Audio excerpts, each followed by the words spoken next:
A year ago, I made a video why I bought this Husqvarna MZ48 zero-turn mower, and it's a year later, and so I just thought it would be cool to provide an evaluation after a year's worth of ownership.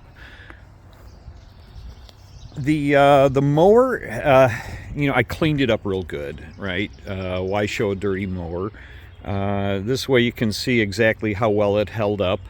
The paint is great.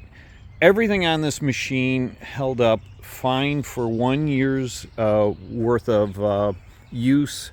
This is on my own property, used once a week. So it held up fine. I have no complaints about anything with the machine itself. Now, I'm going to provide a different video on the bagging system, and so that's another topic with that I'll deal with later. But I have to mention that because of these bars here. This is the kit that holds the bagger. So looking at the machine, you can see it looks like new. It really cleaned up beautifully. Down underneath here, okay, you can see you can see this here.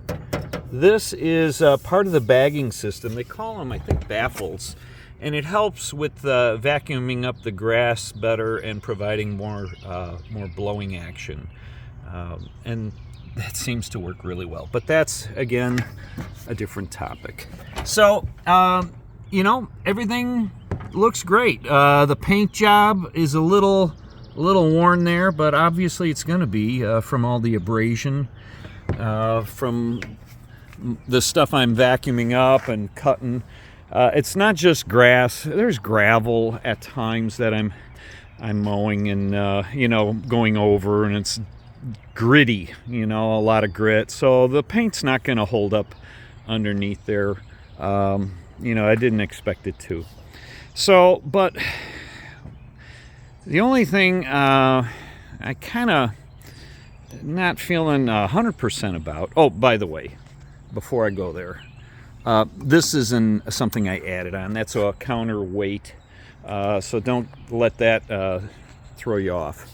So about my specific property, okay, I'm going to pause this.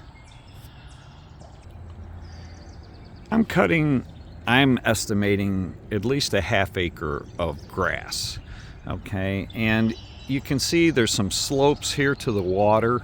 The mower seems to handle these slopes just fine. I have no issues there, but it's in other places I'm going to point out. Here by the street, we have a pretty decent slope.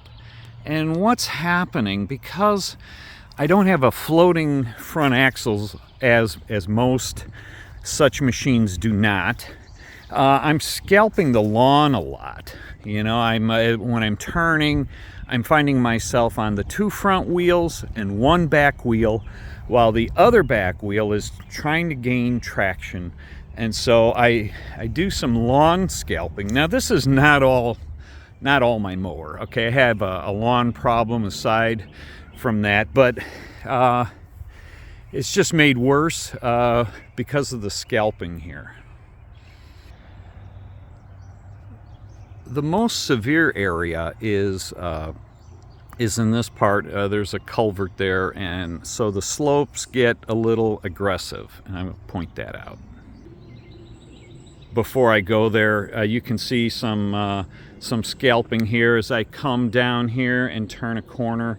I end up on those 2 front wheels and 1 back tire, and the other one isn't gripping, so it likes to scrape across the grass. And again, this isn't all from scalping, but the scalping makes this bad grass area even worse.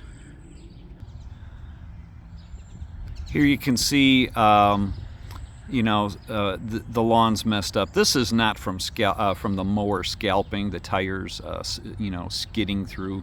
I've had some trees dying and stuff, but you can see the slope here, okay?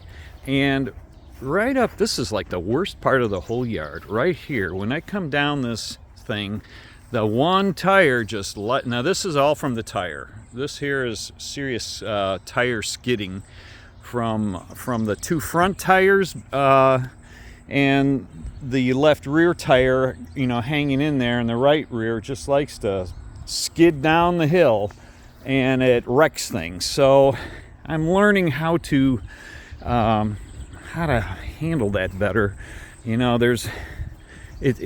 I think I can improve on it. I'm just not that good. I'm doing this once a week, and I'm just not the wisest mower guy yet.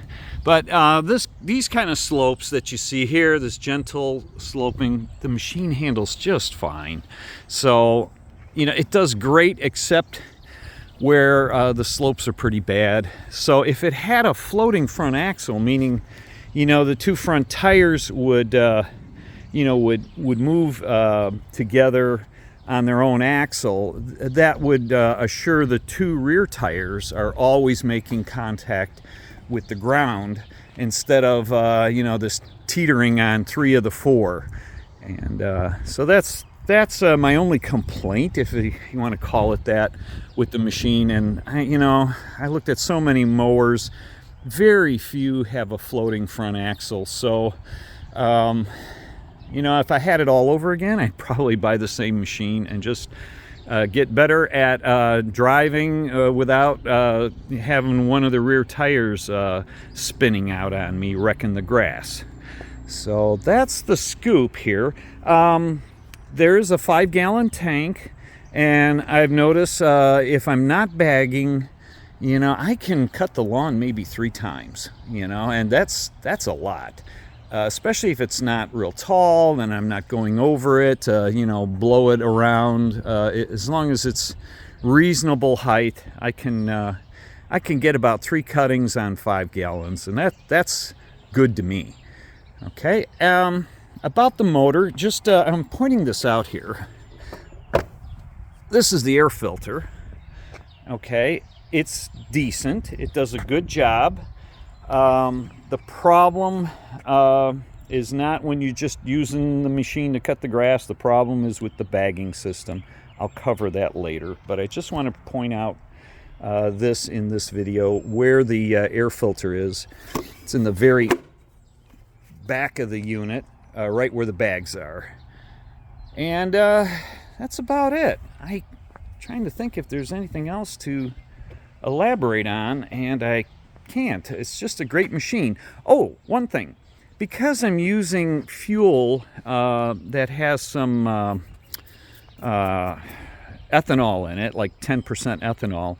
So what I'm doing is if I know I'm not going to cut the grass for a week, I'll cut off the fuel line here and let the machine run out. And what I've been doing wrong is, when the machine's running, right, the key is set here, and when the machine dies, I forget to turn this off. So the hour meter is going like crazy. I got 163 hours on here, but it's nowhere near that amount. I probably could delete about 140 of those.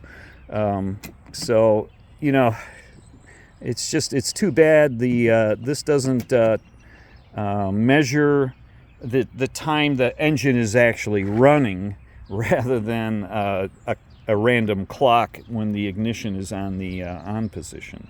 So I kind of messed up my hour meter that way. It looks like I've been using the thing a lot when I really haven't. So that's the scoop.